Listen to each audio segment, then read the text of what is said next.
আল্লাহ রব্বুল আলামিন আমাকে আপনাকে এই পৃথিবীতে পাঠানোর পরে যত ধরনের নিয়ামত দিয়েছেন, এই নিয়ামতগুলোর মধ্যে বড় বড় যত নিয়ামত আছে, এই বড় নিয়ামতের মধ্যে সর্বপ্রথম আমাকে আপনাকে যে নিয়ামতটা দিয়ে ধন্য করেছেন আল্লাহ রব্বুল আলামিন, সেটা হচ্ছে আমাকে আপনাকে আল্লাহ তাআলা মানুষ হিসেবে তৈরি করেছেন। আল্লাহ যদি চাইতেন তো আমাকে রাস্তার একটা কুকুর হিসেবেও বানাতে পারতেন। আল্লাহ যদি চাইতেন তো আমাকে কোনো শুকরও বানাতে পারতেন। আল্লাহ যদি চাইতেন তো আমাকে টয়লেটের কিটও বানাতে পারতেন। কিন্তু অন্য কোনো সৃষ্টি জীব আমাকে আল্লাহ রব্বুল আলামিন বানাননি।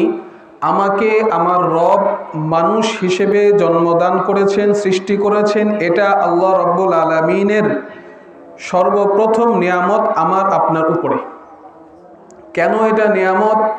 আল্লাহ পাক রব্বুল আলামিন বলেন, ওয়ালাকাদ কাররামনা বানি আদম। পৃথিবীতে যত ধরনের সৃষ্টি আছে, এই সব সৃষ্টির মধ্যে সবচাইতে সম্মানিত সৃষ্টি হিসেবে তৈরি করেছি আমি বনি আদমকে। মানুষকে আমি সবচাইতে সম্মানিত সৃষ্টি হিসেবে তৈরি করেছি। তো আমরা আল্লাহর কাছে না চাইতেই সৃষ্টির মধ্যে সবচাইতে সম্মানিত যে সৃষ্টি, সেই সৃষ্টির অন্তর্ভুক্ত হয়ে গেছি। এটা আল্লাহর সর্বপ্রথম নিয়ামত। আমাকে মানুষ বানানোর পরে আল্লাহ পাক রব্বুল আলামিন আমার আপনার উপরে দ্বিতীয় যেই বড় নিয়ামতটা দিয়েছেন, সেটা হচ্ছে আমাকে আপনাকে আল্লাহ পাক রব্বুল আলামিন মুসলমানের ঘরে জন্মগ্রহণ করার তৌফিক দিয়েছেন। আজকে যদি আমি মুসলমানের ঘরে জন্ম লাভ না করতাম তো মুসলমানদের কাতারে থাকতাম কিনা যথেষ্ট সন্দেহ রয়েছে। বাবা মুসলমান, মা মুসলমান, সেই হিসেবে আমি ইসলামের মহা নিয়ামত পেয়ে গেছি, খুব সহজে পেয়ে গেছি, খুব আসানের সাথে পেয়ে গেছি। তো এটা হচ্ছে আল্লাহ পাক রব্বুল আলামিনের দেওয়া আমাদের জীবনের দ্বিতীয় বড় নিয়ামত। এরপরে আল্লাহ পাক রব্বুল আলামিন তৃতীয় যেই নিয়ামত দিয়ে আমাকে আপনাকে ধন্য করেছেন, আমাকে আপনাকে সৌভাগ্যবান করেছেন, সেই নিয়ামতের নাম হচ্ছে আমাকে আপনাকে আল্লাহ রব্বুল আলামিন উম্মতে মুহাম্মাদি হিসেবে তৈরি করেছেন। উম্মতে মুহাম্মাদি হওয়া এটাও অনেক বড় একটা নিয়ামত। কত বড় নিয়ামত!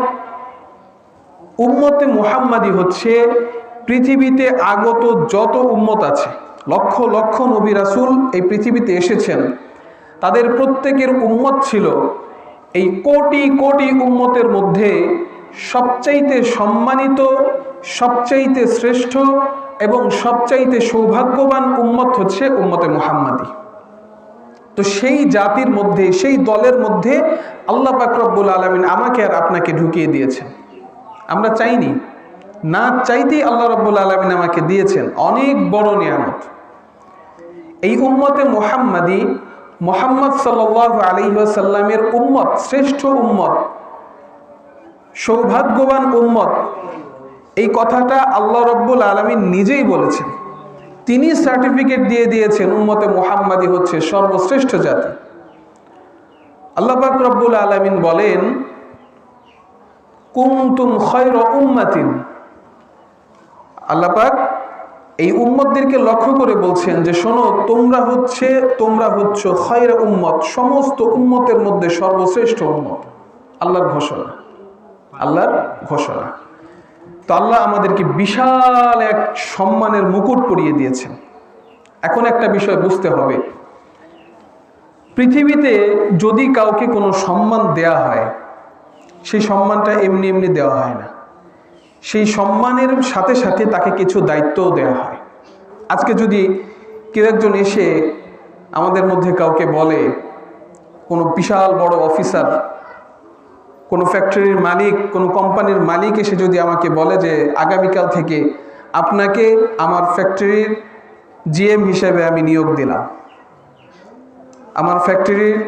আমার কোম্পানির সিইও হিসেবে আপনাকে নিয়োগ দিলাম, তো এটা একজন মানুষের জন্য সম্মানের কিনা? এই নিয়োগ পাওয়ার পরে সেই লোকটা খুশিতে আত্মহারা হবে কিনা? অবশ্যই হবে। তার কাছে এটা অনেক বড় একটা সম্মানের বিষয়, অনেক বড় একটা পদের বিষয়। বা আমাদের মধ্যে কেউ একজন এসে আমাদেরকে বলল যে ভাই চৌরাস্তা মসজিদ মার্কেটে আমার বিশাল কাপড়ের দোকান আছে, কোটি কোটি টাকার কাপড় সেই দোকানের মধ্যে রয়েছে, প্রতিদিন লক্ষ লক্ষ টাকা বিক্রি হয়, তো সেই দোকানটা আজকে আমি তোমাকে ফ্রি লিখে দিলাম, আজকে থেকে তুমি বড় ব্যবসায়ী হয়ে গেলে। তো এটাও একটা সম্মানের বিষয়, আমি একজন বড় ব্যবসায়ী হয়ে গেছি। এখন থেকে আমাকে যখন কেউ দাওয়াত দিবে তো তার নিচে লেখা থাকবে বিশিষ্ট ব্যবসায়ী সাহেব। এটা আমার জন্য একটা সম্মান। আজকে কেউ এসে আমাকে বলল যে ভাই তোমাকে আমি আমার স্কুলের প্রিন্সিপাল বানিয়ে দিলাম। কেউ একজন এসে আমাকে বলল যে আজকে আপনাকে হাটাজারি মাদ্রাসার মোহতামিম বানিয়ে দিলাম। এটা অনেক বড় একটা সম্মান আমার জন্য। কিন্তু এই সম্মানটা আমি পেলাম, পাওয়ার পরে কতক্ষণ সেই সম্মানটা আমার থাকবে? কোম্পানির জিএম আমি হলাম, একটা কোম্পানির সিইও আমি হলাম, হওয়ার পরে সম্মান নিয়ে ঘরে যদি বসে থাকি, সম্মান নিয়ে আমি যদি মাঠে মাঠে ঘুরে বেড়াই, খেলাধুলা করি আর বন্ধু বান্ধবদের সাথে ঘুরে ফিরে সময় নষ্ট করি, কোম্পানিতে আমি মাসে একদিনও যাই না, যেই দোকানটা আমাকে দেওয়া হলো ফ্রি কোটি কোটি টাকার মাল সেই দোকানের মধ্যে রয়েছে, সেই দোকানে আমি মাসে একদিনও পা রাখি না, দোকানের কোনো খোঁজ খবরই রাখি না, যেই স্কুল যেই কলেজ আর যেই মাদ্রাসার মোহতামিম বা প্রিন্সিপাল আমাকে বানানো হলো সেই মাদ্রাসার ধারে কাছেও আমি যাই না, তো সেই সম্মান আমার টিকবে না, সেই সম্মান আমার টিকবে না। সেই সম্মান থেকে আমাকে ঘাড় ধাক্কা দিয়ে বের করে দেওয়া হবে। কিন্তু সেই সম্মানের যে দায়িত্বগুলো আমার কাঁধে এসেছে সম্মানের সাথে সাথে, সেগুলোকে যদি আমি পুঙ্খানুপুঙ্খানুভাবে আদায় করি তো আমার সেই সম্মান অক্ষুণ্ণ থাকবে, দিন দিন আমার সম্মান বাড়তে থাকবে। তো বুঝতে হবে দুনিয়াতে একটা সম্মানের সাথে সাথে যেমন কিছু দায়িত্ব আসে, আল্লাহ রাব্বুল আলামিন আমাকে আর আপনাকে যে উম্মতে মুহাম্মাদি বানিয়েছেন, এই বানানোর পাশাপাশি তিনি কিছু দায়িত্বও দিয়েছেন। এমনি এমনি এই সম্মান আমাকে দেননি।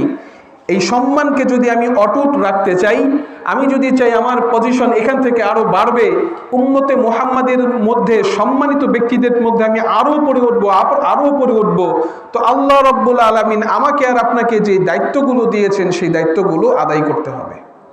অন্যথায় আমার এই সম্মান থেকে আমাকে বহিষ্কার করা হবে। কিভাবে বহিষ্কার করা হবে এই কথাটাও আমার না, নবীজি সাল্লাল্লাহু আলাইহি ওয়াসাল্লাম তিনি নিজেই বলেছেন উম্মতে মুহাম্মাদির যে দায়িত্ব, এই দায়িত্বগুলো পালন করতে হবে। কি দায়িত্বগুলো? যে আয়াতটা আমি আপনাদের সামনে তেলাওয়াত করেছি, কুনতুম খায়রা উম্মাতিন, এই আয়াতের প্রথম অংশে আল্লাহ আমাদেরকে সম্মান দান করেছেন। কুনতুম, তোমরা, খায়রা উম্মাতিন, তোমরা শ্রেষ্ঠ উম্মত, শ্রেষ্ঠ জাতি বলে আমাদেরকে সম্মান দিয়েছেন। আর এই সম্মান দেওয়ার পরেই আমাকে দায়িত্বগুলো বুঝিয়ে দিচ্ছেন। তোমাকে যে শ্রেষ্ঠ উম্মত বানালাম, তোমার দায়িত্ব শোনো, কি কারণে তোমাকে আমি শ্রেষ্ঠ উম্মত বানালাম। এই দায়িত্বের কথা বলতে গিয়ে আল্লাহ বলেন তা'মুরুনা বিল মা'রুফ ওয়া তানহাউনা আনিল মুনকার ওয়া তু'মিনুনা বিল্লাহ। এখানে তিনটা দায়িত্ব। প্রথম দায়িত্ব হচ্ছে তা'মুরুনা বিল মা'রুফ, আমাদেরকে ভালো কাজের আদেশ করতে হবে। সমাজে আমাকে যখন খারাপ কাজে কোনো মানুষকে দেখব, আমার ভাইকে, আমার বন্ধুকে, আমার ছেলেকে, আমার মেয়েকে, আমার প্রতিবেশীকে ভালো কাজের আদেশ করতে হবে। দ্বিতীয় কাজ হচ্ছে তা'মুরুনা বিল মা'রুফ ওয়া তানহাউনা আনিল মুনকার, এবং খারাপ কাজ যদি আমি সমাজে দেখি তো সেই খারাপ কাজকে আমার প্রতিহত করতে হবে, দ্বিতীয় দায়িত্ব।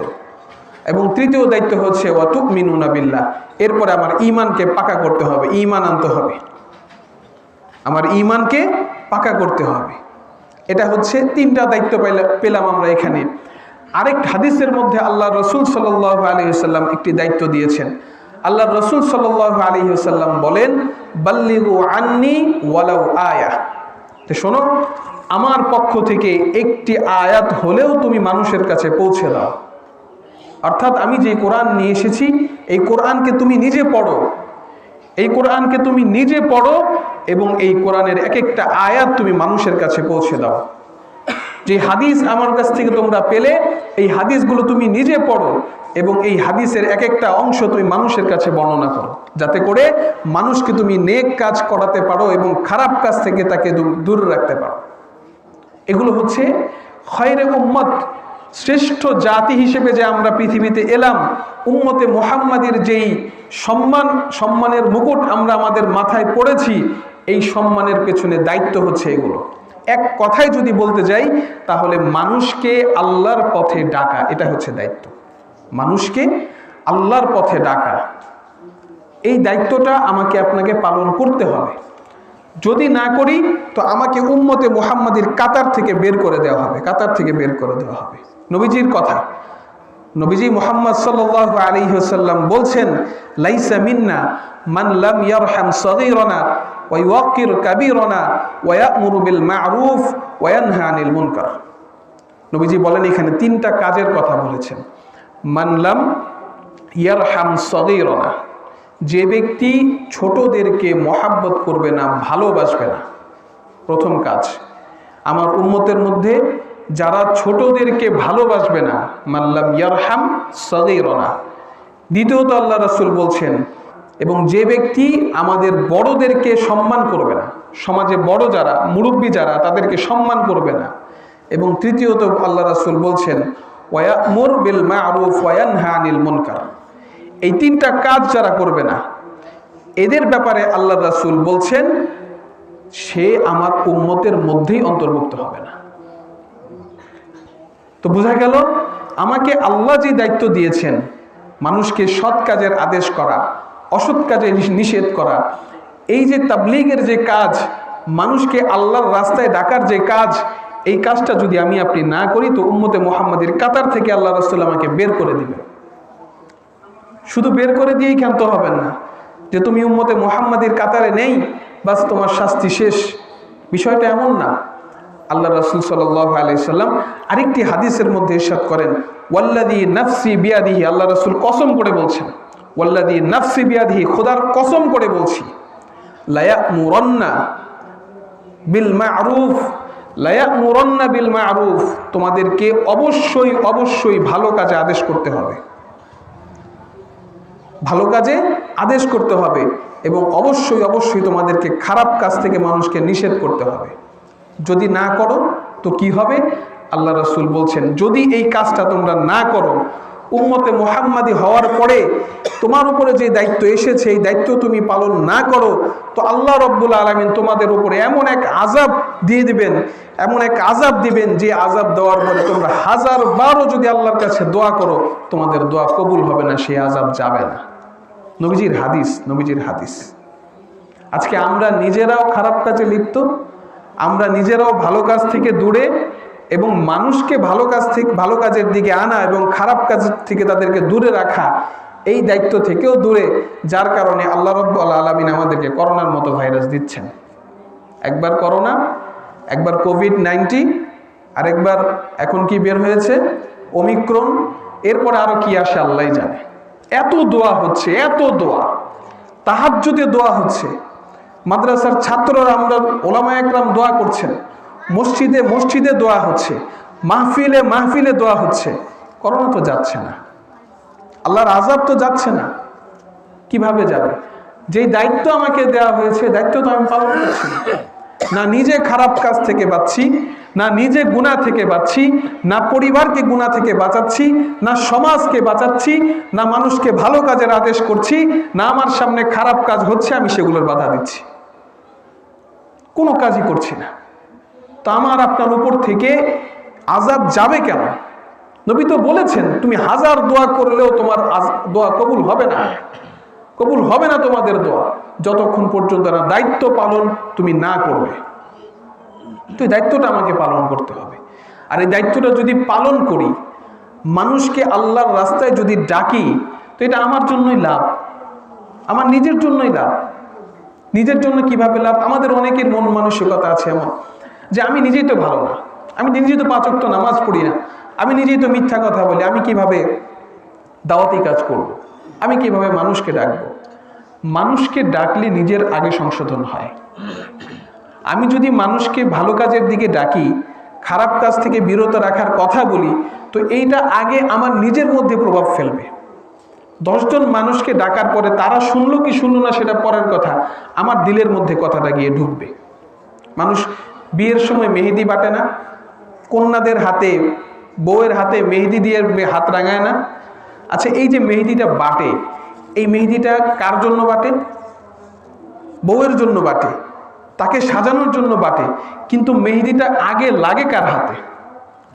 যে বাটে তার হাতে লাগে। তার তো বিয়ে না, তার কিন্তু বিয়ে না, কিন্তু যে মেহেদিতে বাটছে ঘরের কাজের লোক অথবা চাচি, দাদি, নানি, তার হাতে আগে মেহেদির রংটা লাগলো। বিয়ের মেহেদি তার হাতে আগে লাগলো, কন্যার হাতে আগে লাগে না। তো দাওয়াতের বিষয়টা এমন, আমি যদি মানুষকে দাওয়াতের কথা বলি, নামাজের কথা বলি, আমি যদি মানুষকে ভালো কাজের দিকে আদেশ করি আর খারাপ কাজ থেকে বিরত রাখার ফিকির নিয়ে চলি, আর এই কাজটা যদি করতে থাকি, তো আমার দিলের মধ্যে কথাটা ঢুকবে, নামাজ আমাকে পড়তে হবে, ভালো কথা আমাকে বলতে হবে, না হলে আমি কিভাবে বলি, না হলে আমি অন্যকে কিভাবে বলবো? তো এই কথাগুলোর প্রভাব আগে আমার দিলের মধ্যে লাগবে। এটা হচ্ছে দাওয়াতের সর্বপ্রথম ফায়দা হচ্ছে এটা। এরপরে আল্লাহ এবং আল্লাহ রাসূল ওনারাও দাওয়াতের অনেক ফায়দার কথা বলেছেন। আল্লাহ রাসূল সাল্লাল্লাহু আলাইহি ওয়াসাল্লাম বলেন, আদ-দাল্লু আলাল খায়রি কাফাইলিহি। আমি যদি একজনকে ভালো কাজের কথা বলি, নামাজের কথা বলি, আর আমার কথা শুনে সে যদি নামাজ পড়ে, তো সে মসজিদে গিয়ে 2 রাকাত নামাজ পড়ে যেই পরিমাণ সওয়াব পাবে, আমি শুধু বলার কারণে, শুধু পাঠানোর কারণে সেই পরিমাণ সওয়াব পেয়ে যাব। কত বড় সওয়াব। আচ্ছা, আমি যেই 2 রাকাত নামাজ মসজিদে এসে পড়ি, আমি যেই 4 রাকাত 10 রাকাত সারাদিনের 5 ওয়াক্ত নামাজ মসজিদে এসে পড়ি, সেগুলো যে কবুল আল্লাহর কাছে, তার কোনো গ্যারান্টি আছে? কোনো গ্যারান্টি নেই। আল্লাহ সেগুলো কবুল করেছেন কিনা, এগুলোর বিনিময়ে আমার আমলনামায় সওয়াব লেখা হয়েছে কিনা, কোনো গ্যারান্টি নেই। কিন্তু মানুষকে যদি বলে ধরে, পায়ে ধরে, বুঝিয়ে মসজিদে পাঠাতে পারি, আর তাকে যদি একটা ভালো কাজ করাতে পারি, তো সে যেই কাজটা করলো সেটা আল্লাহর কাছে কবুল হোক না হোক, আমি সেই কাজের পরিপূর্ণ সওয়াব পেয়ে যাব। এর চাইতে বড় আর কি হতে পারে? এই একটা কাজই আমার আপনার জীবন পরিবর্তন করে দিতে পারে, আমার আখিরাতের মোড় ঘুরিয়ে দিতে পারে। এই কারণে দাওয়াতের বিষয়টা আমাদের মাথায় রাখা চাই। মানুষকে ভালো কাজের প্রতি উৎসাহিত করা, খারাপ কাজ থেকে মানুষকে বিরত রাখা, এই চিন্তা চেতনা নিয়ে চলা চাই। নবীজি সাল্লাল্লাহু আলাইহি ওয়াসাল্লাম আরেকটি হাদিসের মধ্যে বলেন, লা গাদওয়াতুন ফি সাবিলিল্লাহি আও রাওহাতুন খায়রুম মিনাদ দুনিয়া ওয়া মা ফিহা।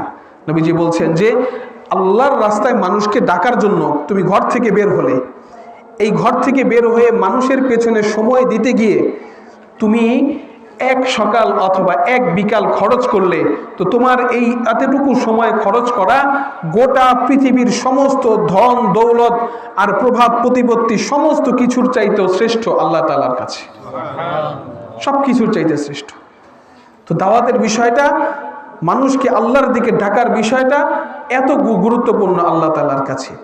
আরেকটি আয়াতের মধ্যে আল্লাহ পাক রব্বুল আলামিন বলেন যে মানুষ যখন অন্য মানুষকে আল্লাহর দিকে ডাকে, এই কথাটা আল্লাহর কাছে ভালো লাগে।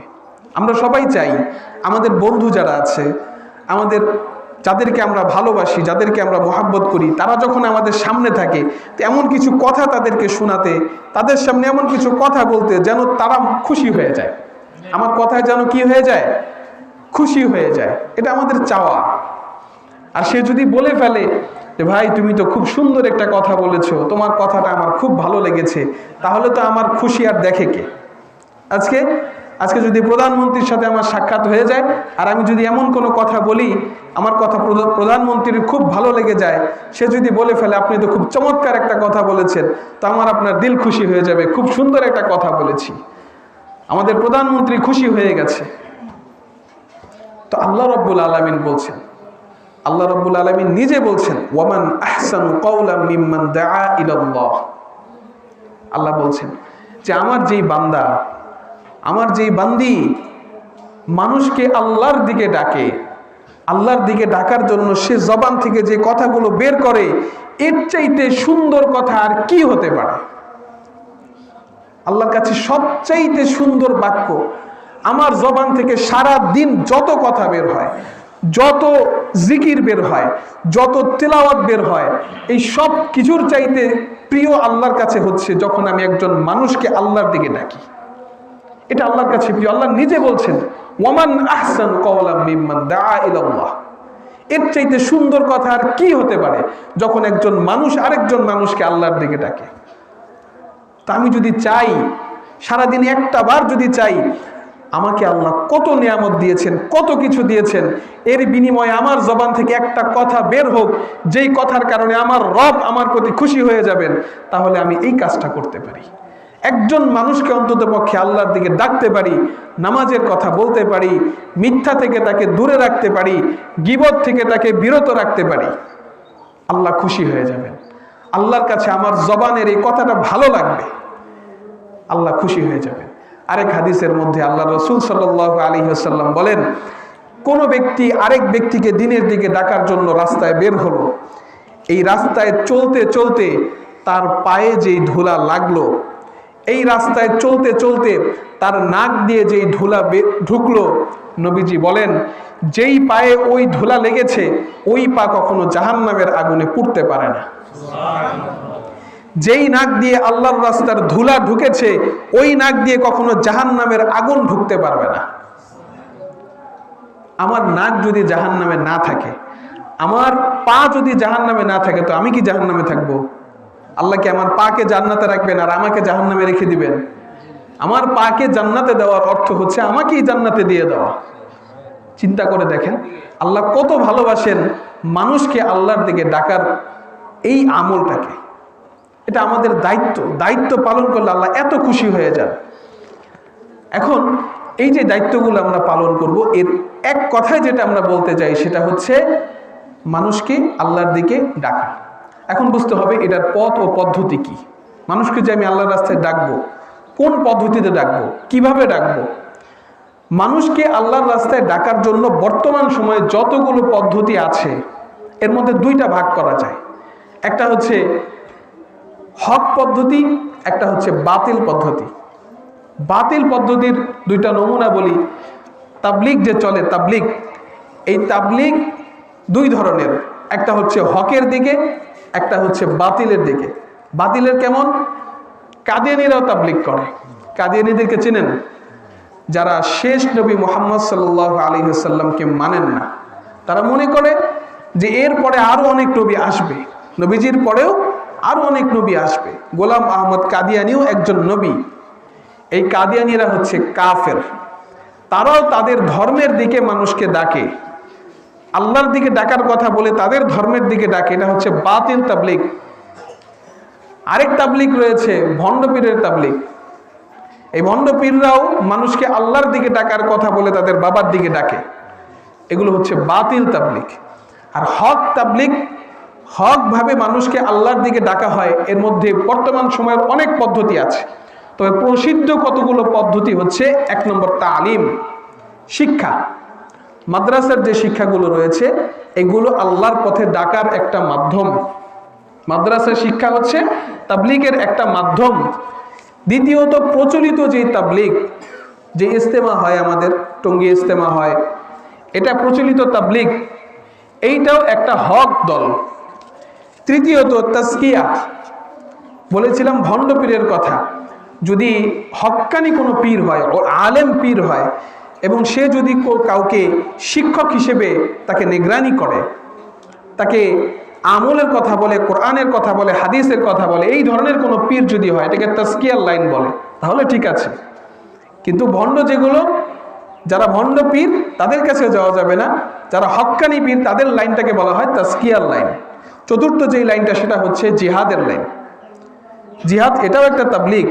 যদি কখনো প্রয়োজন হয়, ওলামা একরাম ডাক দেন, ফতোয়া যদি জারি হয়ে যায় যে জিহাদ ফরজ হয়ে গেছে, করতে হবে জিহাদ, তাহলে সেটা প্রত্যেকটা মুসলমানের জন্য ফরজ হয়ে যাবে, প্রত্যেকটা মুসলমানের জন্য ফরজ হয়ে যাবে। আরেকটা লাইন হচ্ছে আমাদের প্রচলিত ওয়াজ মাহফিলগুলো, এগুলোও তাবলিগের একটা মাধ্যম, মানুষকে আল্লাহর রাস্তায় ডাকার মাধ্যম। এটাও এক ধরনের তাবলিগ। যদি কেউ কোনো একটা পদ্ধতিকে বলে যে এটাই তাবলিগ, এটা ছাড়া অন্য কোনোটা আর তাবলিগ না, তাহলে সেটা ভুল। একজন আলেম যদি বলে যে আমাদের আলেমদের যে রাস্তা, এই মাদ্রাসার যে রাস্তা, এটাই তাবলিগ, এটা ছাড়া দুনিয়ার আর কোনো তাবলিগ নাই, বাকি সবগুলা বাতিল, তাহলে সেটা ভুল হবে। যারা তাবলিগ করেন তারাও যদি মনে করেন আমাদের এই তাবলিগ এটাই হচ্ছে একমাত্র সহি রাস্তা, এটাই হচ্ছে একমাত্র দিনের পথ, এটাই হচ্ছে দাওয়াতের একমাত্র পথ, আর কোনো পথ নাই, তাহলে সেটাও ভুল। সবগুলো মিলিয়ে হচ্ছে আল্লাহর রাস্তায় ডাকার মাধ্যম, যদি সেটা হক হয়ে থাকে। এই প্রচলিত যেই তাবলীগের সিস্টেমগুলো রয়েছে এর মধ্যে দুইটা বিষয় আজকে আলোচনা করব, দুইটা বিষয়। প্রথম বিষয়টা হচ্ছে প্রচলিত আমাদের যেই ওয়াজ মাহফিলগুলো আছে, এখানে একটা বিষয় খুব লক্ষণীয় আমাদেরকে বুঝতে হবে, সেটা হচ্ছে আজকে আমাদের বাংলাদেশে হাজার হাজার মাহফিল হচ্ছে, কিন্তু সেই পরিমাণে মানুষ দিনমুখী হচ্ছে না। লক্ষ লক্ষ টাকা খরচ করে তা মাহফিল করা হচ্ছে, কিন্তু এই লক্ষ লক্ষ টাকার বিনিময়ে একটা মানুষ দিনের উপরে আসবে, 10টা মানুষ দিনের উপরে আসবে, এমনটা হচ্ছে না। কেন হচ্ছে না? এর পেছনে দুই পক্ষেরই দোষ আছে। আমরা যারা শ্রোতা কিংবা আয়োজক তাদের যেমন দোষ আছে, ঠিক তেমনিভাবে আমরা যারা বক্তা তাদেরও দোষ আছে। যারা আয়োজক তাদের কি দোষ?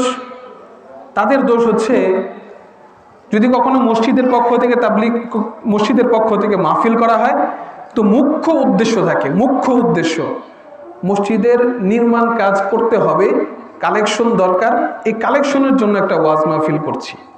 এরপরে দ্বিতীয় উদ্দেশ্য হচ্ছে মানুষ যদি আল্লাহর রাস্তায় আসে তো আসলো, না আসলে কোনো সমস্যা নেই, কিন্তু কালেকশনটা যদি না হয় তাহলে মাহফিল এটা বাদ, এটা কোনো মাহফিলই হলো না, এটা কোনো মাহফিল হয় না। এই মাহফিল লস হয়েছে। মাহফিলে মাদ্রাসার পক্ষ থেকে যদি মাহফিল হয়, সেখানেও মুখ্য উদ্দেশ্য, একদম মুখ্য উদ্দেশ্য থাকে মাদ্রাসার প্রচার হবে, কিছু টাকা কালেকশন হবে, এরপরে মানুষ দিনের পথে আসুক আর না আসুক সেটা পরের বিষয়। মুখ্য উদ্দেশ্য হচ্ছে প্রচার এবং কালেকশন। যদি কোনো সংগঠনের পক্ষ থেকে তাবলীগ কোনো সংগঠনের পক্ষ থেকে মাহফিল করা হয়, তো সেখানে উদ্দেশ্য থাকে প্রচার, পুরো এলাকার মানুষ যেন জানে এই সংগঠনের লোকগুলো খুব দিনদার। অনেক সময় আমাদের রাজনৈতিক নেতাদের পক্ষ থেকে মাহফিল করা হয়, সেটাকে রাজনৈতিক মাহফিল বললেই ভালো হয়। সেখানে উদ্দেশ্য থাকে আমাদের নেতা অনেক দিনদার ব্যক্তি, তিনি প্রতি বছর মাহফিল করেন। তো আমাদের উদ্দেশ্যগুলো, মুখ্য উদ্দেশ্যগুলো আমাদের ঠিক নেই।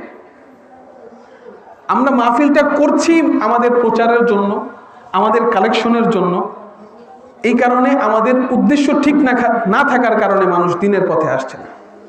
আবার যারা বক্তা আছি আমরা, মাশাআল্লাহ বক্তারাও রয়েছি, আমরা বাজেট করে বয়ান পেশ করি, বাজেট করে।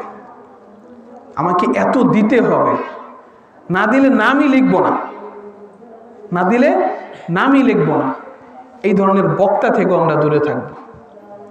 যদি চিহ্নিত করতে পারেন এরকম বক্তা কারা, যত প্রসিদ্ধ হোক আর যত লোকই সেখানে হোক, নিয়ত করবেন এই রকম মাহফিলে আমি যাব না, এরকম মাহফিলে আমি যাব না। সেই মাহফিলে গিয়ে আমার লাভটা কি? সেই মাহফিলে গিয়ে আমার কি লাভ? এর চেয়ে মসজিদে বসে 2 রাকাত নামাজ পড়েন অনেক লাভ। তো বক্তা যদি এরকম দেখেন, একে তো যাবেন না, দ্বিতীয়ত তাদেরকে দাওয়াত দেওয়ার চেষ্টা করবেন না, তাদেরকে দাওয়াত দেওয়ার চেষ্টা করবেন। তাদের দিয়ে সমাজে আমাদের যে উদ্দেশ্য মানুষ দিনের পথে আসবে সেটাই তো হবে না, সে নিজেই তো দিনের পথে নেই। দাওয়াত এটা হচ্ছে নবীদের কাজ। নবীরা কিভাবে দাওয়াত দিয়েছেন? নবীরা উম্মতদেরকে ডেকে ডেকে বলেছেন, ইয়া কওমি লা আসআলুকুম আলাইহি আজর, আমি তোমাদেরকে আল্লাহর দিকে ডাকছি, কোনো প্রতিদান চাই না। নবীরা তার উম্মতদেরকে ডাকতেন, কোনো প্রতিদান আমি চাই না, তোমরা আল্লাহর কাছে আসো, আমার প্রতিদান তো দিবেন আমার আল্লাহ। তো নবীদের দায়িত্বটাই তো আমরা পালন করছি। তা আমাদেরও তো এই কথাই বলা দরকার ছিল যে কোনো আবদার আমার নাই, কোনো বাজেট আমার নাই, কেন আমি বাজেট নিচ্ছি? তো আমরা শ্রোতারা, আমাদের দোষ আছে, যারা বক্তা আছি তাদেরও দোষ আছে। তো এর মধ্যেও ভালো বক্তা তো অবশ্যই আছে, ভালো বক্তা অবশ্যই আছে। ওলামায়ে কেরামের সাথে পরামর্শ করবেন কোন বক্তার বয়ান শোনা যায়, কোন বক্তারটা শোনা যায় না, ইনশাআল্লাহ ভালো পরামর্শ পাবেন। এটা হচ্ছে প্রথম কথা।